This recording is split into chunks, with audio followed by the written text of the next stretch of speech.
Hi, my name is John Christensen. I'm founder and CEO of ChrisAd. I want to talk with you for a few minutes here about media selection, and it's a kind of a complex, subject, but sort of simple at the same time. In that you want to spend the least amount of money to reach the largest number of your target. And this is it's illusion. There's a lot of confusion associated with this whole process. But I can tell you that when I was in graduate school at marketing at Northwestern, about a third of our studies had to do with how to cost effectively select media and use media and so forth and so on. And essentially, they've got a formula related to reaching how much is the cost to reach 1,000 of the target market, and you compare media selection on the basis of those cost efficiencies. And so, when I got out of grad school and I started ChrisAd, and we immediately started working with dentists in 1980. And I started looking for, all the media that I was trained in was radio, TV, magazine ads, things like that are really, really, glamorous and wonderful. I was so excited to be in a situation where I was going to be getting to make these wonderful TV ads and things like that. It's just go, wow, I'd love to do this. And the advertising, agency world is set up on a system whereby they get paid 15% of the media costs. For instance, if an ad costs $1,000, I buy the ad for $850, and we keep this $150 as an agency. Well, I thought that's nice for making a lot of money, but I didn't think it necessarily would guide me to make necessarily the best recommendations with regards to media. I would wanted to use what was going to work without regards to how much money we would make or not make associated with that actual media. And when I started doing the math on dental offices and quickly began to understand how far people travel to go to a dentist, I found it'd be totally crazy to use these types of media that would reach out way, way beyond where the patients would never come from as new patients and never return back to as returning patients. So since all the marketing is designed to re-attract existing patients as well as bring in new patients, we knew we couldn't go too far out away from the dental office. It looked like we found out about 30,000 households was the max we could do anywhere. 30,000 households in New York City might be, half mile, quarter mile. But in certain parts of Texas and Nevada and Wyoming, it might go out 150 miles north in New Mexico, places like that. I also didn't like the whole concept of being compensated on the basis of my media choices. I didn't think it was fair. So I didn't want to have any commissions associated with any of these types of media selection. I just basically looked at the cost efficiencies of reaching the target market.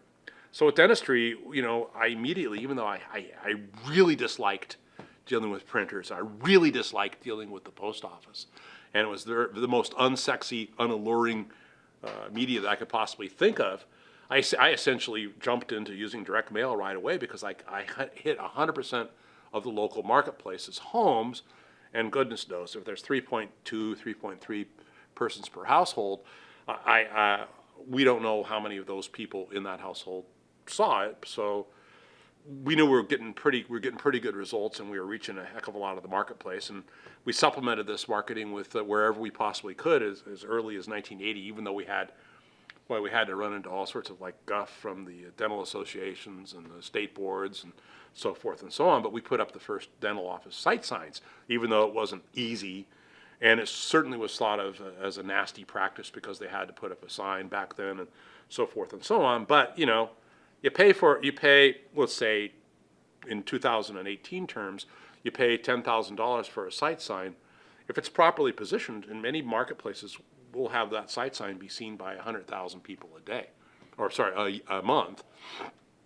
And you run that over a 10-year period, so your cost of that investment gets reduced down every day that people see that. So it becomes an extraordinarily, massively cost-effective marketing tool in terms of cost efficiency. You pay for it once, and it's seen by millions of people over a 10-year period repetitively. So it supplemented the direct mail. So we made we scientifically crafted the content in the mail and scientifically crafted the content in the billboards, and we had them all work together. So we know that combination is about as cost effective as you can get. I mean, since then we played around with banners, putting up not only banners, but putting up banners that say the right thing. for $350 or whatever a banner costs, and the time it takes to hoist it above the office or on the sign or above the facade of the office, we'll commonly pull in a definitive additional 100 new patients a month, assuming the practice has the capacities and inflow abilities to process the patients. So it's a big deal. It's hugely cost effective. But whenever you're looking at media, it's a comparative hierarchical decision. You've got to run this calculations. How much am I spending, and how many people am I reaching? And for whatever it is, $3,500, or how much is it for 10,000 mailings these days? About 3,000. Let's call it 3,000. It's $4,700 or 4,000, 5,000 bucks. You're going to reach 10,000 people and probably at least one other person in many of the households, maybe two other persons in the household. And the site sign we paid for 10 years ago supplements that mailing piece, because it's the same thing, it's synergistically the same, works as a marketing unit. And, the effect is extraordinarily powerful. All indications we have suggest, and I can tell you if you ever want to know how we run this calculation, but all suggestions we have in the marketplace is that we're driving maybe as many as 5 times as many patients to the practice than the practice can process. So it's working pretty well. The theories do pan out, and we have 1,700 offices, and we run the data. We can see what goes on, on a regular basis. And given that they're answering the phones right and have the right appointment availability, these guys are growing like crazy, faster than any practice anywhere. In fact, at the time of this recording, the average practice in the United States is declining around 9%, 9 or 10%, and our practices are growing at just under 21% rate. So at about $1 billion this year, again, it looks like that's what's going to happen. So the media selection, as unsexy as it is doing pretty well. And I still don't like dealing with printers, but now we actually own a bunch of printing presses, so it's a little easier. But boy, I got pushed around a lot when I was first starting out. I used to have to take I couldn't afford to have the mailers sent to the mail house. I had to take them. We use the same printers out in Sacramento. We still use them after 30 years, but they, I had to pick the brochures up in the middle of the night. Huge boxes in my Saab 9000. I think was riding real low, and I had to drive into the mail house. It's a pain in the rear, but it's the only way we could get these practices doing well. And it's almost 40 years of business now. We've never had a down quarter, so our clients are doing well, we're doing well, and we can't complain too much. But when it comes down to media, there's a lot of seemingly kind of attractive sideshows. In the 80s and 90s, a lot of guys are spending an awful lot of money in Yellow Pages. Now, this doesn't really make a lot of sense to spend too much money in Yellow Pages. And I didn't really do the math back then, but if you take a look at the largest companies in the world, they never spent any money in Yellow Pages. They would spend money actively in the marketplace. They would reach out and drive people to their retail outlets, or drive them to the places where they could buy the product or get those services that were. But they would only, maybe at most, have only a logo in the Yellow Pages, whereas the dentist during that period of time would have these big old huge Yellow Page ads. And I'm going, man, you spent all this money, $40,000 a year or whatever the heck it was. Some of these guys were spending an awful lot of money. And I'm going, oh. And it took me a while to figure it out, but I go, wait a minute, you've got, I think, 700 pages in a Yellow Pages book, and you're sitting there and you're going, well, how many people look through the Yellow Pages every day?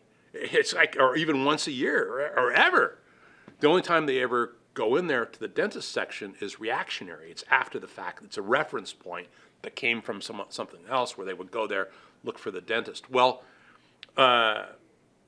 and it might, most we ever saw was, maybe 20 or 30 a month in a practice or something like that. It wasn't much that would say Yellow Pages. But even though they said Yellow Pages, doesn't mean that they hadn't heard from, their friends that the practice was great and that they got a mailer or they saw a sign. Anyway, long story short, one by one, we convinced our practices to cut back their Yellow Pages down to logo only, and all that ended up happening is our clients started putting an extra $25,000 or $30,000 in their in their pockets because the numbers didn't go down.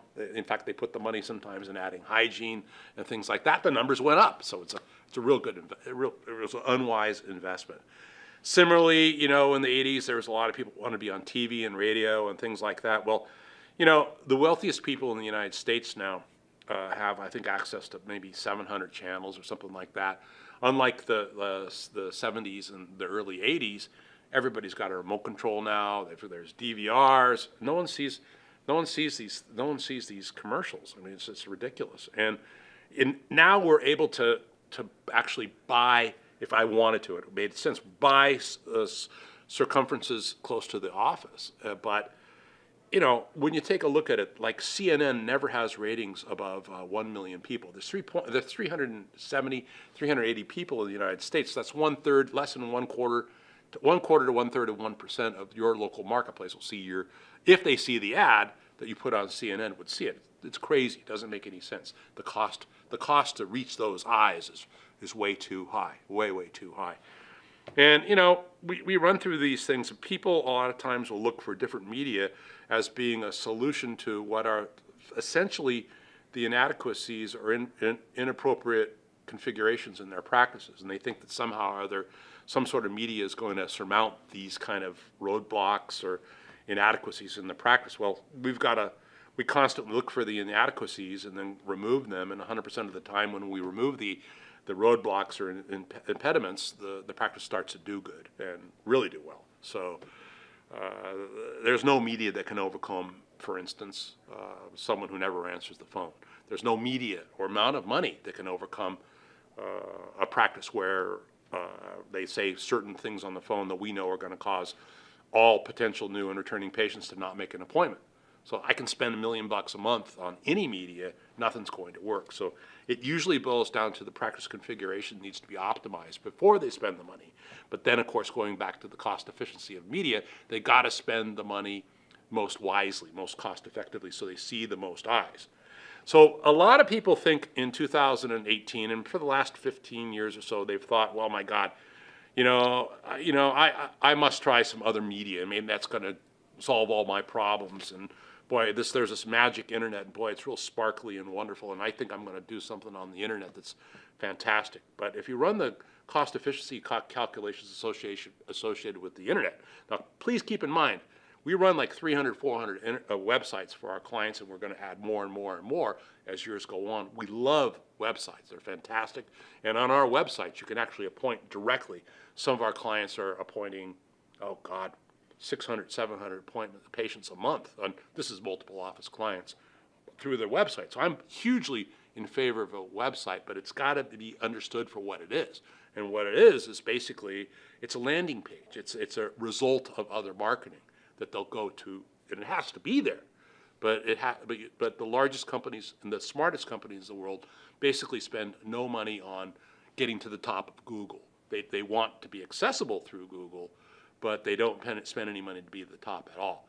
For instance, if you type in best computers, you're not going to find Apple in there. We type in the best hamburgers, you're not going to find McDonald's in there. They don't spend any money. I know these guys. They don't spend any money. Although it was just pointed out to me that out of the $1.6 billion that Apple spends, those guys told me they didn't spend nothing. They apparently spend $16 million on making sure that if you type Apple computer, you get to their websites. But there's no top placement on no money spent on getting top placement on Google, things like that. So, in fact, just to give you a sense of how wise marketing decisions work, roughly 60 to 70% of Apple's budget, and this is the largest company in the world, and it's a tech company, is not in sexy web type stuff. It's in outdoor. It's on billboards and configuring their sites, their stores, so that they become marketing entities of themselves. That's it. A lot of TV ads here or there and things like that, but then there's no SEO or this type of crap. It doesn't make any sense. And they're a tech company. It's the largest company in the world. So it has to be understood for what it is. And another problem, and I didn't mention this today in another conversation, but I want to mention it to you, is there's awful lot of fraud associated with the reporting of viewership in these various social media and other web-based communications. Huge amount of fraud. In TV, there's a thing called the Nielsen ratings, and then there's third-party rating circulation monitors for newspapers and magazines. In many cases, you can get a pretty good idea if you pay this money how many eyes you're going to reach. Well, the only people regulating the web right now is the owners of and the CEOs of the web companies, and they're making it up. They're frauds. There's a report that was circulated amongst the CEOs of the world's largest marketing firms that I just got the other day that indicated as much as 90% of reporting with regards to reach of eyes of various types of social media is fraud, complete fraud. So, you know, even with the numbers that are inflated falsely, still with visits to our company's websites, the most we've ever seen is 1,500 eyes a month. And most of those people are results of our site signs, our great practices policies, which stimulates referral, and our direct mail. And the reason we know that is the search terms they use are largely terms that could only be found on some of our marketing pieces and things like that. So it's not SEO or top of Google type stuff by and large. And many of those guys would have otherwise come in as well. And many of them will search it, but not actually make appointments always directly. But although more and more now that we have this direct appointment thing, works really well. So you got to be rational about it. We don't want to spend unwisely. We don't want to spend unwisely. If your practice, for instance, is not in a position to process newer returning patients at a greater level, it doesn't make sense for us to use any media. But if we're going to use media properly, we've got to be rational about it. We've got to do the math. We've got to think. We got to think about it. A lot of people want us to put ads in various religious organizations and high school yearbooks and things like that. Well, the question is, well, what does it cost? How many people are going to receive it? Your ad's on one page. Well, how many pages are there? So you got to divide these things out. How many people go through every magazine every time, or every pamphlet every time they get it? What's the chances of them really reaching the public? And it starts getting to the point to where if you wanted to be in some of these media, the only rationale for doing it is that you would want to be more like, it would be more like a PR type of a deal, where you'd want to have a good relationship with the church or the synagogue or the school or whatever it is, and do it as just a good sort of almost like a PR effort, because it doesn't make most of the time doesn't make sense from a business or marketing perspective. So the trick is, and kind of in conclusion here, the trick is you want to spend the least amount of money to reach the most amount of eyes. And, you know, there's a lot of things you can do. I mean, you got to think broadly about media. You know, I mean, a good reactivation campaign on the phone is really some of the most cost-effective marketing you can do, because you've got great employees that are sitting around usually filing their fingernails. No, I can't say that. Filing their fingernails during the middle of the day anyhow. Why not have them make as many as 30 calls an hour? We do have people making 30 calls an hour. And if you say the right things, you're going to get 30% of the people back for really no additional marketing cost at all. In fact, I just was talking with our dear client in Guatemala, the largest practice in Guatemala, who asked me that question. Well, why should I spend more money on web or whatever? Why don't I just, I mean, look, we have 25,000 patients that haven't been in, that came in as new over the last 5 years, that haven't been back in the last year. Let's call them. I said, sure, let's call them. What's it going to cost you? Costs nothing. So it goes back to the formula. What does it cost? Who do you reach? So that's a big deal. So it's all about being smart about these things, not being lured into a sense of success that might be that you think is related to something that you haven't tried before. 99.9% of the time, if you're working with ChrisAd and your marketing isn't working the way it ought to be working, it's something that we together can work on to correct, that will cause your marketing to grow like crazy. And we do have practices that market at the same level as you, who might be getting 500, 400, 300,000 new patients a month. Understanding what those variables are and making sure we're using the right media and working together towards this end can lead to great outcomes that are otherwise not foreseeable and available. So hope that helps you think about these things.